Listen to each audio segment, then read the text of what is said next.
Glenn, Frustrated Farmer here, how are we? So there's a question being asked on the last video I did. Why don't I buy direct from the farmer? I'll try and keep this quick. Right, there's a number of reasons, okay?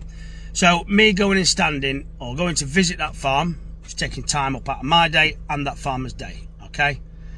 And he might only have one, or he might have two or three. He might not have any scales there to weigh the beast, so then we're going to end up paying on dead weight, not live weight. Fine, don't mind, whatever. We've then got to agree a price. I want it as cheap as possible, he wants it as dear as possible. That's how business works, isn't it? I want to maximise my profits, so does he, okay? And I would not want anybody saying to me, oh, he comes and begs him, he comes and begs him, he does, he wants to beg him, blah, blah, blah, blah, blah. Do you know what I mean? And I don't want to be that man going, oh, fucking hell, I'm not doing it, he's too expensive, I'm not paying that.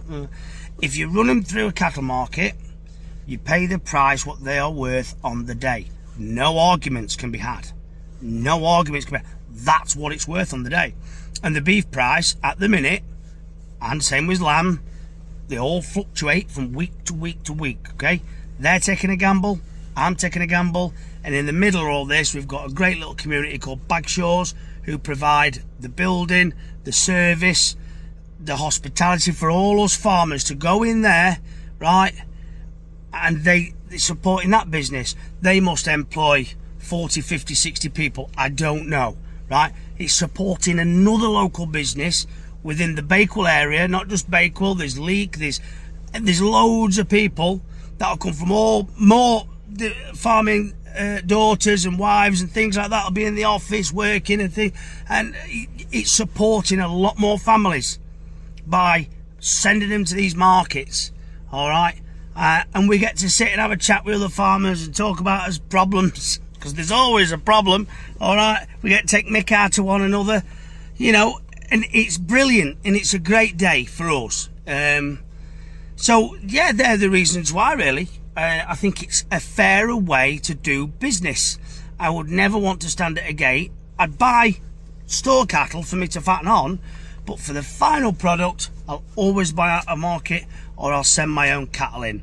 But I only send my cattle in on multiples. I've got one ready, two that are nearly ready. We'll just wait. They're not spoiling. Let's give them another month, and then they'll be in the shop. Because we can't produce enough beef on this farm of ours to support the shop, never mind the two. So we are looking to extend and then be hopefully a bigger beef producer. So yeah, so that's the answer to that. That's why I do that. And so today we paid, so this is the difference in cattle, you see. I paid £4.78 for one, I paid £4 for another, £4.4, £4.8 and £4.62.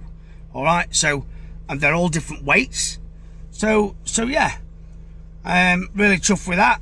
We have an AHBD levy, that's £25.30 taken off, and then MIC levy, which is £8.15. okay, so they're the deductions, and the seller pays those deductions.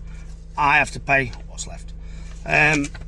So yeah, so we did an average of £4.27 a kilo. So yeah, that's it. So I hope that answers your question. I can't remember your name, I do apologise, but that's why I don't buy direct from farms. Thanks very much.